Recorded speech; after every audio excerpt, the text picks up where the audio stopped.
Ketika mengucapkan syahadat pada pertama kalinya, apa yang dirasakan? Biasa aja sih karena saya mikir, ya udahlah sekedar ucapan aja gitu. Pada saat itu ya mau nggak mau, saya masuk Islam. Mau nggak Karena mau artinya terpaksa. iya terpaksa. Saya nggak perlu memikirkan dan nggak perlu mencari tahu dari sini. Tiba-tiba Allah tuh nunjukkan kalau dia tuh nggak baik buat Nggak saya. baik. Benar-benar saya nggak mau tahu pun tiba-tiba ada yang Siapa ngubungin. tuh? Teman dekatnya suami saya. Oh, ngubungin Ngubungin saya, Iya. mengakui hubungan mereka. Sempat juga ya katanya ke gereja. Sempat ke gereja, makan B2 juga sempat. B2 nih apa? Babi. Oh, babi. Tapi enak gak sih? Nah, ketika melakukan proses syahadat yang kedua, apa yang Tia rasakan pada saat itu? Apakah sama nggak dengan syahadat yang pertama? Jauh berbeda sih. Jadi ketika ngucap syahadat tuh, itu pertama kali hati saya tuh bergetar. Kayak feel-nya tuh beda, benar-benar yang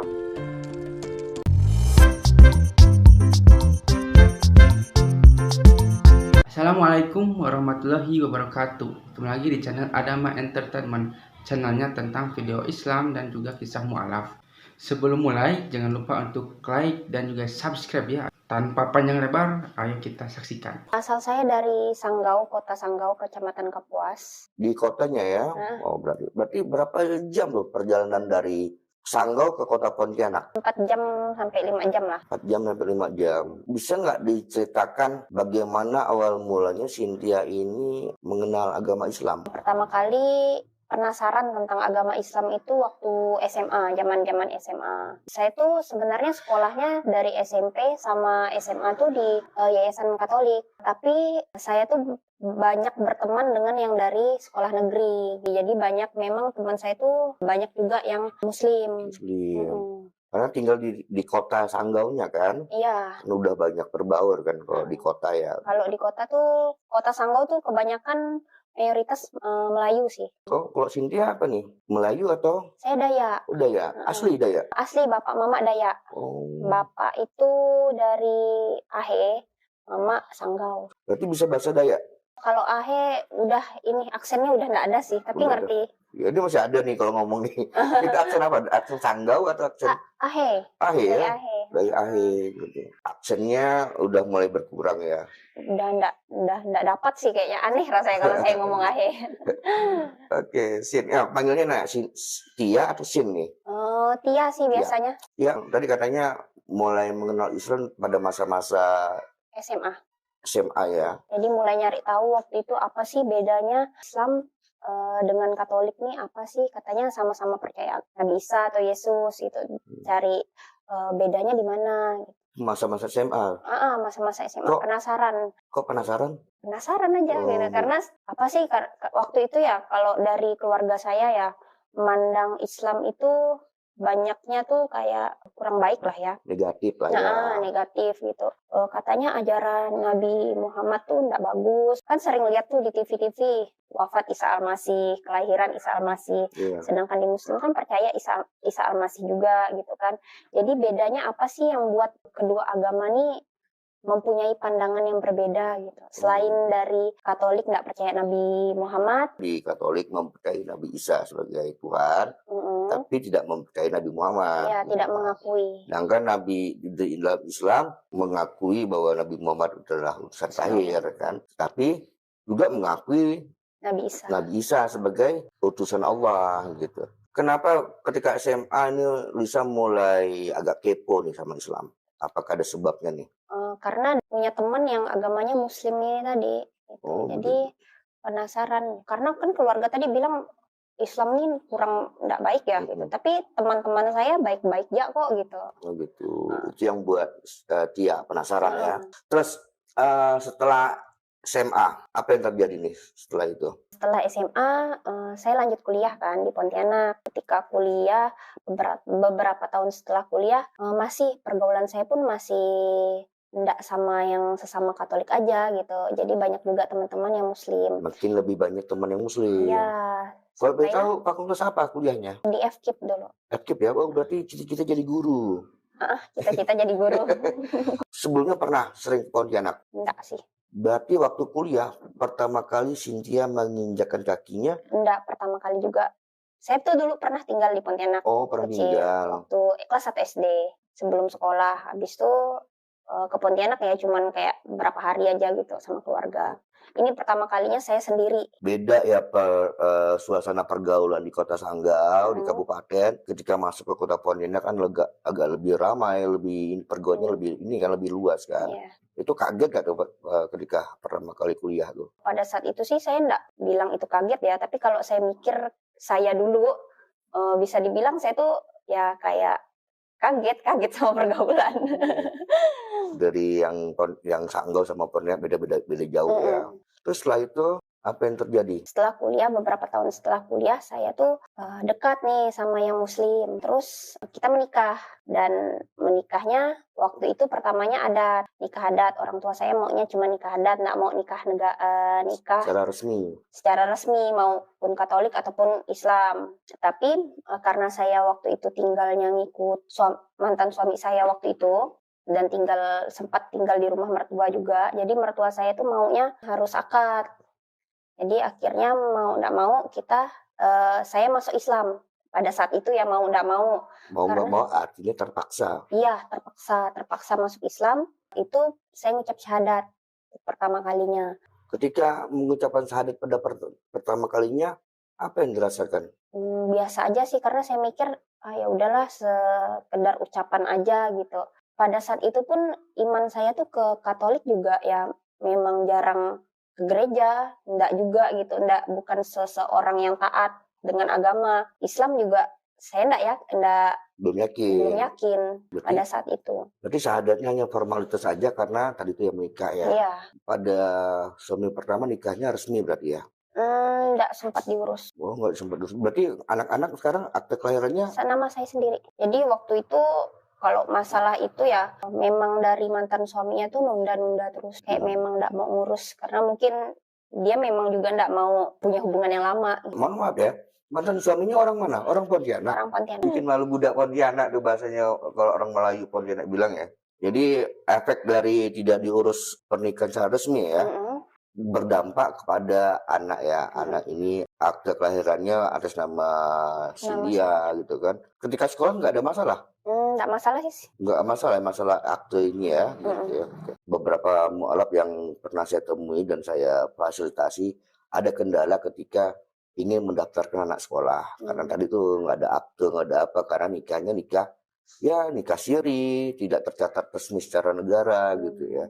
Nah, alhamdulillah Cynthia tidak mengalami hal seperti itu. Karena saya buat akte cuman atas nama saya sendiri. Karena mungkin kebanyakan orang kan, mama saya pun sempat ya waktu itu kayak, nggak kasihan kan namanya cuma nama kamu sendiri. Kalau saya pribadi ya, yang penting dia punya akte aja gitu. Mau saya nulis nama bapak kandungnya, kalau bapak kandungnya nggak ada hari-hari di dalam hidup dia juga nggak ikut berkontribusi juga buat apa gitu. Kenapa nggak bertahan lama nih? Mungkin memang susah juga ya. Intinya memang Allah udah nyiapkan yang terbaik untuk saya. Yes, mantap. Ketika menjalani pernikahan yang pertama, Cynthia sudah mulai belum hatinya itu ke Islam. Kan tadi katanya syahadatnya formalitas. Setelah itu kan saya pikir karena udah telanjur ya, udah sampai sini, saya tuh pengen hidup saya juga lebih baik. Jadi waktu itu sempat juga ada perasaan pengen diterima juga sama keluarga dari mantan suami saya tuh. Jadi saya belajarlah sholat. Pertama kali sempat saya ikut sholat sama keluarganya maghrib 1 kali. Ikut aja, waktu itu saya belum bisa,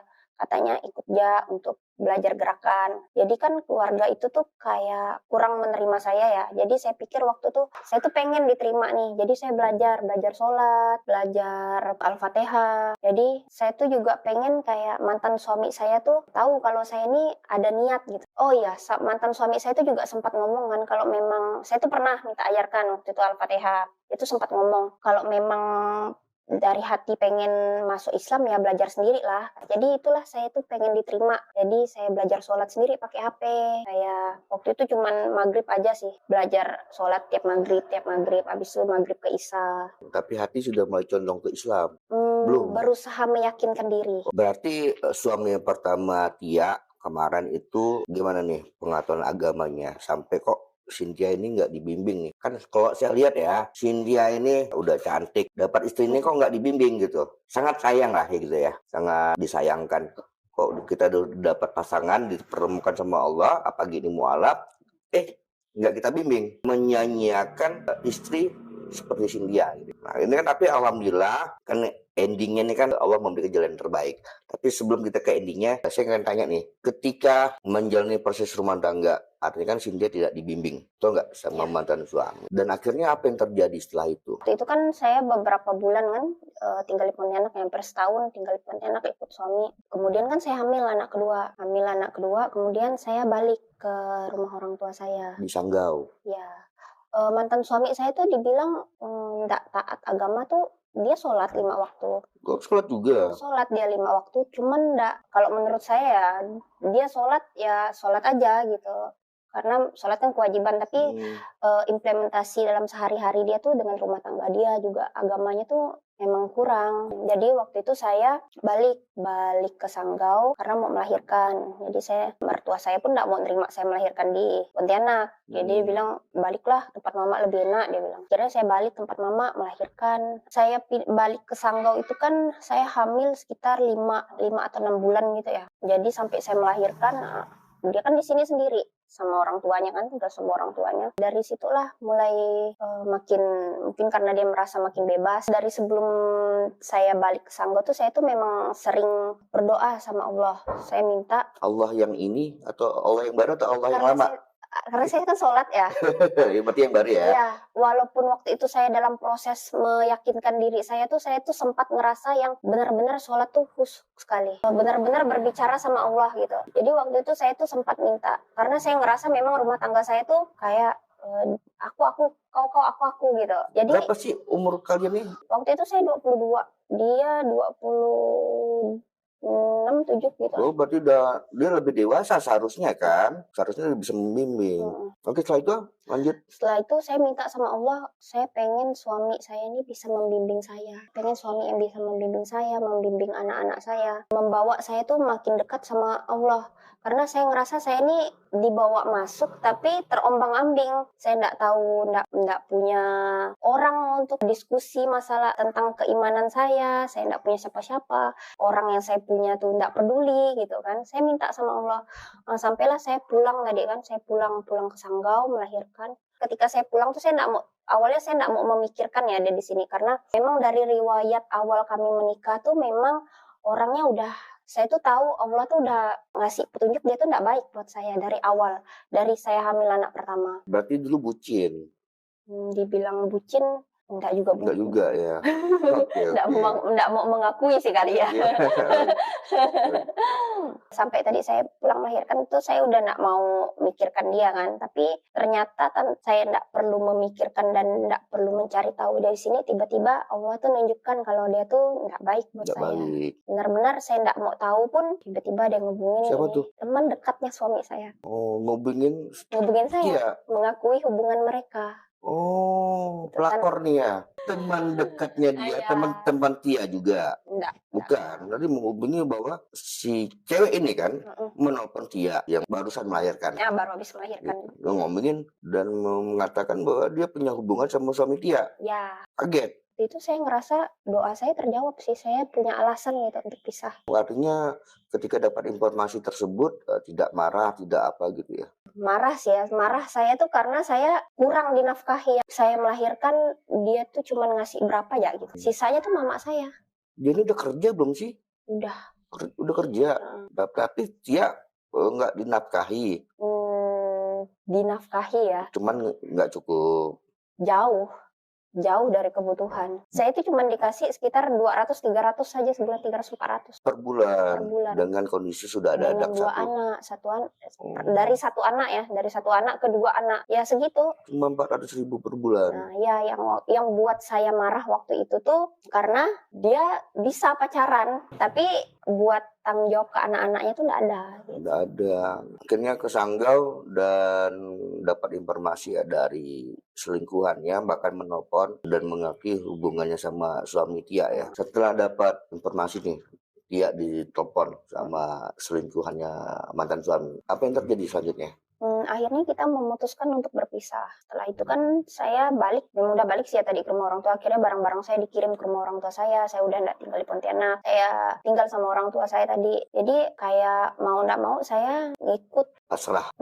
Pasrah di rumah orang tua saya, karena orang tua saya, karena kita nih ngikut mau nggak mau ya, kalau diajak ke gereja ya saya ikut gitu. Akhirnya ngikut. Dengan keimanan Cynthia, keimanan Islam Cynthia pada saat itu bagaimana? Waktu itu, saat itu saya tuh kalau masalah keimanan saya tetap pada percaya kalau Tuhan itu Allah. Masih Kalau percaya? di Katolik kan nyebutnya Tuhan Allah Bapa. Jadi percayanya Tuhan yang menciptakan langit dan bumi itu ya Allah. Jadi pada saat itu saya memang masih meragukan konsep Trinitas ini tadi. Saya meragukan konsep Trinitas, tapi pada saat itu saya juga mempertanyakan tentang Rasulullah. Nggak yakin juga? Nggak yakin juga. Jadi di Jadi Sanggau, 50-50 lah ya?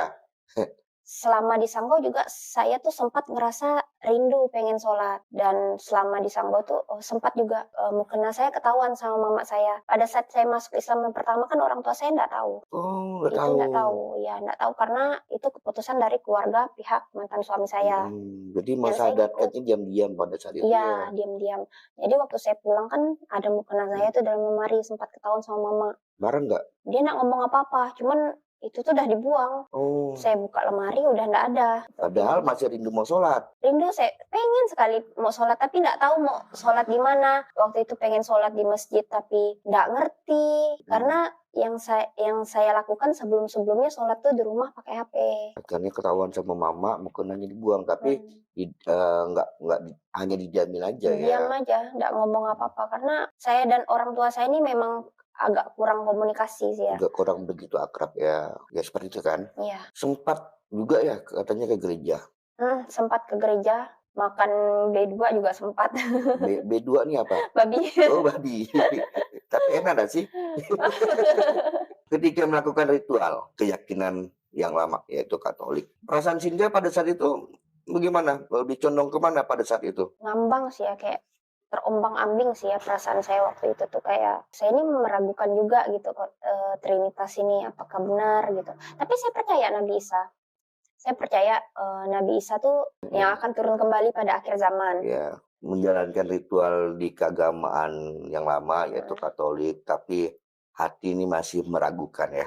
Masih meragukan konsep Trinitas seperti itu. Di satu sisi juga masih meragukan tentang Nabi Muhammad juga kan gitu ya. Apa sih yang membuat Cynthia ini meragukan Nabi Muhammad pada saat itu? Yang paling buat saya membingungkan itu karena kata-kata bapak saya sih. Orang Islam tuh tiap saat mendoakan Nabi Muhammad, dan Nabi Muhammad tuh kan Nabi, kenapa harus didoakan? Itu sih yang buat saya ragu, apa sih gitu. Sama ada beberapa juga yang kalau pokok banyak omongan dari keluarga ya, karena banyak omongan dari keluarga yang mungkin keluarga nih karena latar belakangnya dari daerah kali ya. Jadi yang taunya tuh orang Muslim itu nggak baik gitu kan. Nggak baiknya seperti apa nih? Kayak anarkis, yang kayak dari daerah radikal gitu kan. Karena kan itu yang dilihat dari media, nggak semuanya. Makanya dari keluarga saya itu kadang ada omongan yang kayak, dia tuh Islam tapi dia tuh Islam baik, kayak gitu. Kayak tetangga kita waktu awal pindah ke Sanggau kan, mereka tuh Islam tapi mereka tuh Islam baik, katanya kayak gitu. Berarti ada Islam nggak baik. Iya, jadi ada beberapa orang yang kayak tetangga-tetangga, teman-teman mereka tuh kayak ngasih label gitu, ngasih label Islam baik gitu. Islam baik gitu. Oh, itu Islam nggak baik gitu. Jadi teman-teman, inilah dampak negatif dari media yang memberikan informasi-informasi yang negatif, sehingga terframing Islam itu di daerah kabupaten ataupun di daerah masih di kampung lah, di desa itu ya. Bagi teman-teman kita yang beragama non-muslim ini memandang Islam itu agama radikal. Framing masyarakat suka kawin, ya itu enggak gitu kan. Terus agama yang suka melakukan ledakan bom diri, itu yang membuat citra Islam ya sangat jelek di mata masyarakat. Ditambah lagi perilaku oknum-oknum dari umat Islam. Jadi yang menambah citra Islam ini menjadi jelek. Betul nggak, Cynthia? Yeah. Tapi setelah masuk Islam udah paham lah kan? Udah paham, Udah akhirnya tuh paham. banyak hal-hal yang terjawab. Bagaimana Tia menghadapi ketika proses perceraian ya dengan suami pertama? Cynthia kan sudah punya anak, ditambah lagi ada keraguan juga di hati Cynthia, mempertahankan Islam atau balik lagi nih ke Katolik. Waktu itu belum kepikiran ya, pada saat habis cerai itu belum kepikiran untuk mempertahankan mau tetap di Islam atau di Kristen gitu. Jadi waktu itu saya tuh ngerasa ya udah hidup aja sesuai apa yang ada sekarang, ikut ya. Karena saya ngerasa saya ini mungkin karena saya ini tipikal orang yang butuh penopang gitu, butuh seseorang untuk nopang. Kalaupun saya pikir ya, kalaupun saya tuh dengan kepercayaan saya tadi kan tentang ketuhanan tadi itu, saya tuh nggak berani melangkah gitu. Jadi pada saat itu saya ikut aja apa yang ada gitu kan. Sampai saya sempat juga tuh sempat stres setelah melahirkan itu, ngerasa cemas setiap hari, cemas sampai ke psikolog juga kan. Waktu itu katanya diagnosanya anxiety disorder. Artinya apa itu? Anxiety disorder, gangguan kecemasan. Cemas saya tuh berlebihan tiap hari. Keringat dingin sampai yang pernah juga semua badan saya ini kesemutan. Kebas semuanya sampai semua dari ujung kaki sampai ujung kepala. Kayak serangan panik, sesak napas kan. Jadi sempat waktu itu kayak gitu. Setelah itu makin parah tiap hari itu kayak ngerasa badan saya tuh numpang aja gitu. Waktu itu sama mak saya tuh sempat bilang, kamu tuh kurang dekat sama Tuhan. Saya ngerasa ini nih penyakit mental gitu kan. Kita percaya sama Tuhan atau enggak, kalau memang mental kita bermasalah ya bermasalah. Waktu itu saya mikirnya kayak gitu. Seiring berjalannya waktu pelan-pelan kenal sama suami saya yang sekarang. Oke, dan inilah dengan sosok cowok lah ya. Iya, dengan kondisi mental saya dan keadaan saya pada saat itu, saya dekat sama suami saya yang sekarang. Oke, itu berarti di Sanggau? Masih di Sanggau. Oh, di Sanggau, berarti ketemunya di Sanggau ya? Itu teman lama sih sebenarnya, cuman berhubungan lagi. Dari sebelum saya nikah tuh udah kenal. Berarti teman waktu di Pontianak atau di Sanggau nih, teman lama ini nih? Di Pontianak, sebelum nikah tuh udah kenal, kayak teman di sosmed gitu. Lama sih perjalanannya tuh, kayak kita tuh dia nanya anak saya kan keluar masuk rumah sakit, reply story gitu. Oh, mulai dari media sosial, Iya. akhirnya ya suami yang sekarang ini bersilaturahmi ke Sanggau, betul nggak? Nah, iya, karena saya juga laki-laki, jadi kalau misalnya naksir gitu ya dengan lawan jenis, pasti akan saya perjuangkan gitu kan, sampai kemanapun akan saya susul gitu. Nah, pengalaman pribadi. Di apa nih, WA kah, IG kah? Di Instagram dulu suka replay story, anak saya kan sakit. Jadi tiap anak sakit tuh suka nanya. Awalnya dari diskusi anak, lalu lama-lama diskusi banyak hal gitu. Nah, itu dalam keadaan masih maksudnya emosi masih labil ya? Ya, dengan keadaan mental yang tidak stabil. Oke, baik. Dan akhirnya nyusul ke Sanggau. Ya, lalu setelah itu dia ngajak nikah. Itu malah sempat nanya kalau mau nikah mau tetap di agama Katolik atau ngikut, katanya kayak gitu kan. Pas nanya, mau ngikut lah. Mulai dari situlah. Tapi udah mulai tertarik nih Tia, sama Islamnya atau sama cowoknya? Sama siapa ini? Kan diajak nikah tadi.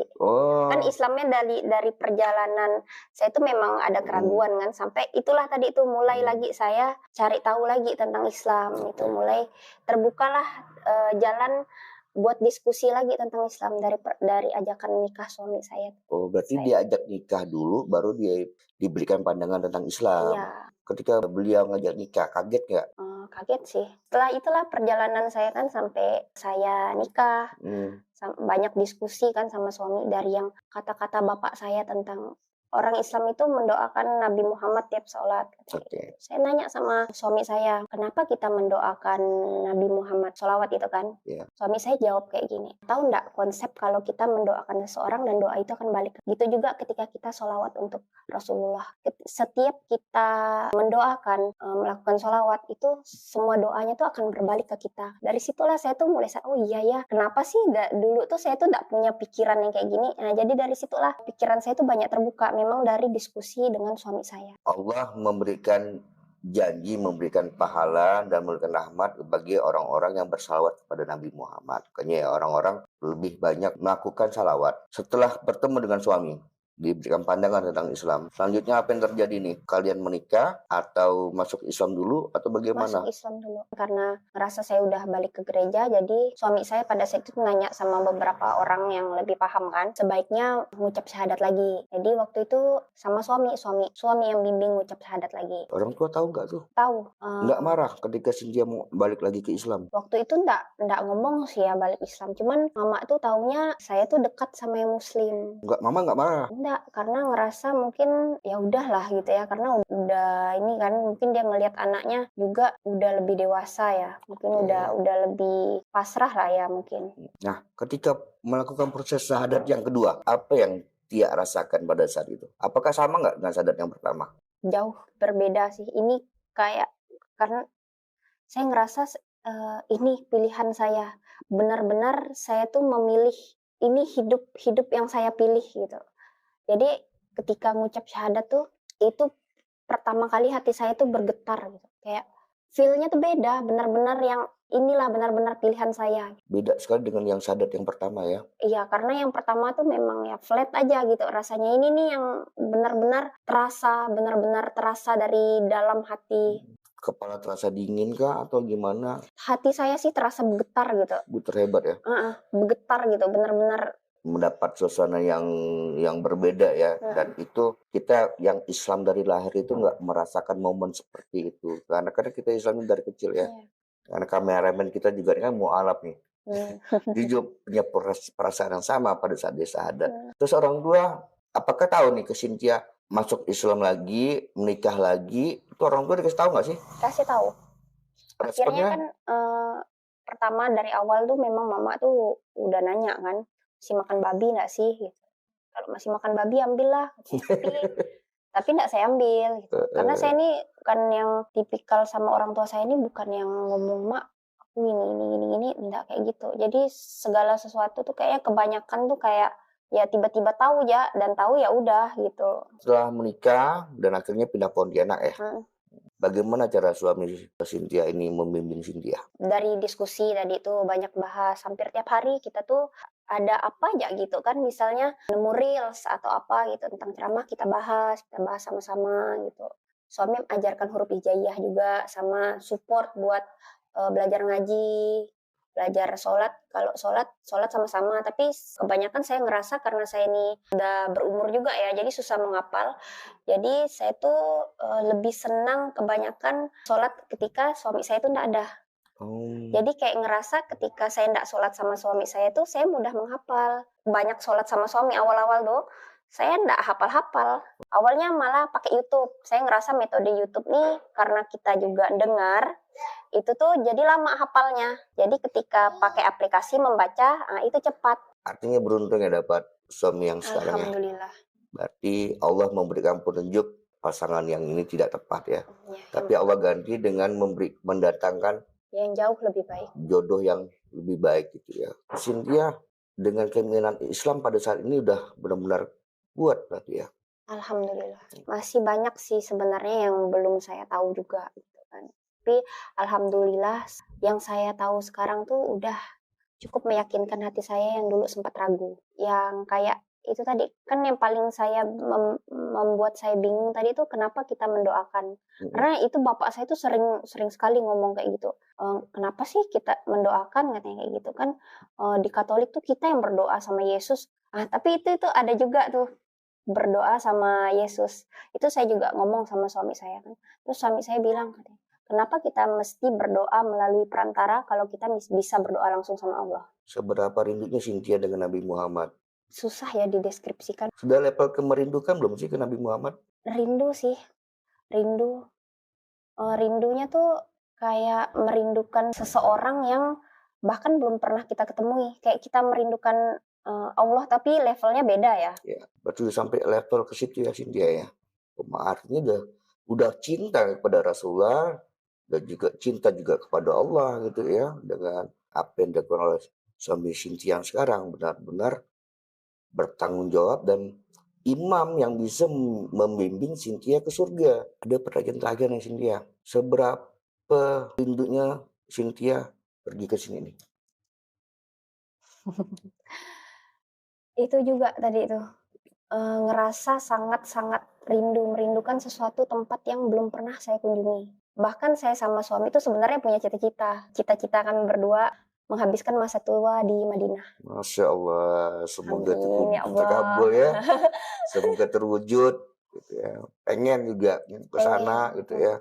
Karena saya pernah ya diberikan kesempatan diundang Allah ke Baitullah, ke Mekah.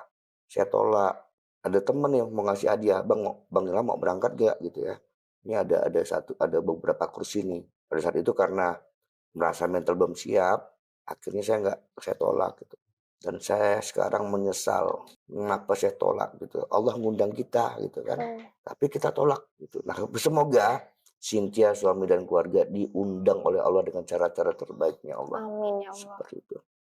Yang dia pesan Cynthia kepada mu'alaf muslimah yang wanita. Ada nggak pesan Cynthia kepada mereka nih dalam memilih kriteria sebagai calon imam atau calon suami? Yang pertama tuh pilih calon suami yang cinta sama Allah, taat agamanya, dan yang paling penting tuh bisa membimbing. Karena walaupun ada yang mungkin taat agamanya bagus, sholatnya, tapi nggak bisa membimbing kita tuh jadi makin terombang-ambing gitu kan. Jadi sebaiknya memang kalau bisa pilih yang kayak gitu. Dan kita bisa nyarinya di masjid ya. Kan bisa lihat nih, ciri-ciri orang yang rajin sholat kan kita lihat nih indikatornya nih kan. Orang ini sholatnya di mana nih, rumah atau masjid gitu kan. Terutama salah satu indikatornya kita melihat ketika sholat subuhnya di mana kan. Calon imam yang baik itu bisa sholat subuh di masjid gitu kan. Nah itulah salah satu kita menseleksi nih calon imam. Betul nggak? Iya. Menurut Cynthia apa yang harus dilakukan oleh seorang suami yang memiliki istri seorang mu'alaf? Tergantung nih, misalnya kalau memang suaminya memang udah bekal agamanya udah cukup, kan insya Allah bisa lah yang membimbing ya. Tapi kan ada nih sebagian mungkin laki-laki yang mungkin ilmunya juga belum terlalu banyak atau dia belum ngerasa pede. Suami saya yang sekarang juga awalnya juga kayak gitu. Jadi dia belum ngerasa pede sama ilmunya. Jadi untuk mengajarkan saya, menurut saya jangan berhenti untuk belajar. Karena untuk mencari tahu sekarang tuh banyak Allah tuh banyak ngasih kita jalan. Bahkan kalau kita minta sama Allah tuh pasti kasih, entah itu dari orang-orang atau kemudian kita tiba-tiba nemu aja tuh video yang bisa kita tonton gitu kan. Semangat gitu untuk belajar lagi, karena enggak semua perempuan nih bisa nyari tahu sendiri juga gitu. Ada yang memang istri yang dia tergantung dari suaminya. Sahabat Tujuh Langit ini banyak sekali yang menjapri ke saya, bahkan menulis komentar di video-video di Laskar Tujuh Langit, minta dikenalkan seorang mu'alaf untuk menjadi pasangan hidup. Nah ini sebenarnya teman-teman, intinya kita selalu berdoa, meminta kepada Allah, diminta diberikan jodoh yang terbaik, yang bisa kita bimbing ataupun yang bisa membimbing kita ke surga. Malah banyak juga ya teman-teman kita yang mu'alaf ya. Statusnya masih juga mencari pasangan hidup ya. Dan alhamdulillah beberapa dari mereka doanya dikabulkan sama Allah kan. Dan alhamdulillah ya saya lihat karena dengan doa Cynthia ini Allah datangkan jodoh yang terbaik untuk Cynthia dan kepada kedua anak Cynthia. Dan suami kepada anak Cynthia nih kan anak sambung nih kan. Sayang nggak nih? Alhamdulillah. Sayang banget ya. Semua hal anak-anak tuh dari kesehariannya, sikap-sikapnya, semuanya tuh dipeduli sih. Benar-benar diperhatikan. Beda jauh dengan yang pertama ya. Bahkan hal kecil dari makanan, sikap hari-hari, sampai sekolah, semua hal lu memang dipikirkan sama suami ya. Suami saya yang sekarang. Tidak hanya menerima Cynthia, tetapi juga menerima anak Cynthia ya. Dan menganggap sebagai anak kandungnya. Beda jauh banget sama yang pertama.